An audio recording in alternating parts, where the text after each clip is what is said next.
说到客家人，大家可能会想到一个字“口”，可是我想我们都搞错了啊！其实客家人再大方不过了。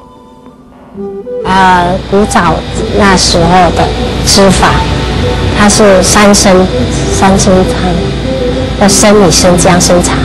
再去磨成来吃的，那是古早的吃法。将生茶叶、花生米、黑白芝麻倒进擂钵里一起研磨，直到所有材料都磨碎，发出香味，然后倒入热开水，配上青菜炒过的米，这就是一碗道道地地的客家传统擂茶了。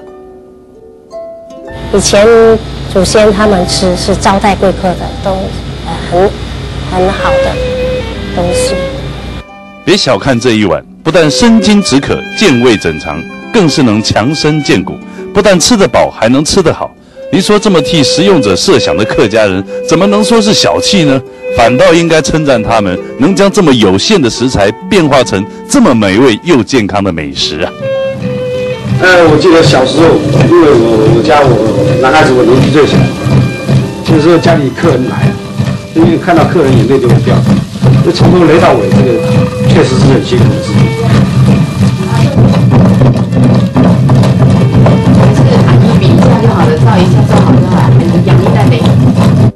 孝顺的媳妇生怕累着了年长的阿婆，可是对磨了70年的阿婆来说，这就是她每天生活的一部分。很多同学到我这边来，老人家从这个厨房里面把这个擂茶端出来之后呢，大部分的同学都不敢喝，极少数喝了大概一下子，他也喝了这么一点，他也就喝不下去。这是因为我自己也觉得也探讨过，大概这个本身这个擂茶颜色上他们因为从厨房里面端出来，他们不知道这是什么原料做的，所以很难接受。他们现在北埔的做法是请客人自己在擂，那真正擂出来以后，不是这个颜色，才是真的很奇怪。原来是七赶饮招待客人的食品，就在有心人士的推广下，成了北埔的特色，口味也由咸变成甜，磨起来也轻松许多。老板还热心地告诉我们，其实以前人都是这样靠着墙角磨，比较省力好磨。如果你还是磨不好的话，没要紧，店家精心磨制研调的擂茶粉，一样香醇营养，而且一样是招待亲朋好友的最佳美食。就是我公公，他身体80几岁，他很虚弱，我就叫那上班的妹妹啊，就说每天就泡早上10点啊，下午3点就泡一杯给阿公吃啊，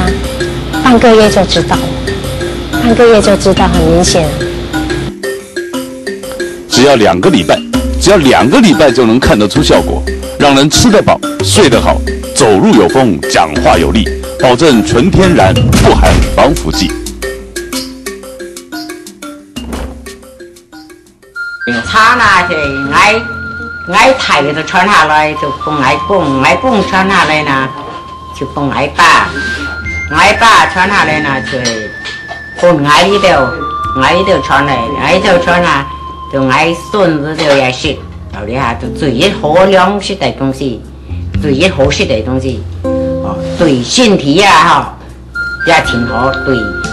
血管啊、糖尿啊，血壓唔會高，